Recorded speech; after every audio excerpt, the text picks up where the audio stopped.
రాజా రాజా నీకు చెల్లెలంటే పంచ ప్రాణాలని నాకు తెలుసు. దాని పెళ్లి ఇక్కడ నిశ్చయం అవుతుంటే నువ్వు అక్కడ ఎలా కూర్చోగలవు?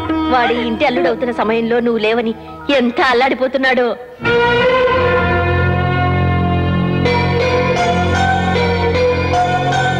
అయ్యా ఈ లగ్నపత్రిక వాడికి ఇవ్వండి.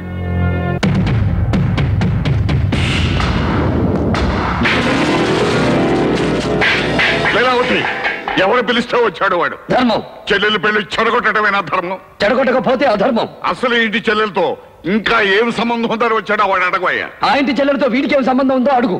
అది కాదు బాబు, ఎంతైనా సొంత. తనని చంపించబోయామని ఆయన మర్చిపోయి కానీ నేను మర్చిపోలేదు. అందరూ చూస్తూ ఊరుకుంటారే. నీ కొడుకు రుక్మిణిని మోసం చేసి 7 అడుగులు వేయకుండానే శోభనం గదిలో అడుగేశాడు. ప్రేమించాడని చెప్పి ఒక పేదింటి పిల్లని మోసం చేసి డబ్బు కోసం మరో గొప్పింటి పిల్ల మెడలో తాళికెట్టడం న్యాయమా? ఇదంతా అబద్ధం. నిజం చెప్పరా? నిజమే. వచ్చిన భాస్కర్ గారిలాగే వాడి చెల్లెలు కూడా ఉన్న ఇంటి వాడి కోసం వలవిసినట్టుంది. అలాంటి దానికోసం నా కూతురు గొంతుకొస్తావా? జన్మనిచ్చిన మనిషి అయిపోయావు. ఇదే మాట ఇంకెవడైనా అనుంటే 7 జన్మల వరకు మర్చిపోలేని సమాధానం చెప్పుండేవాడు.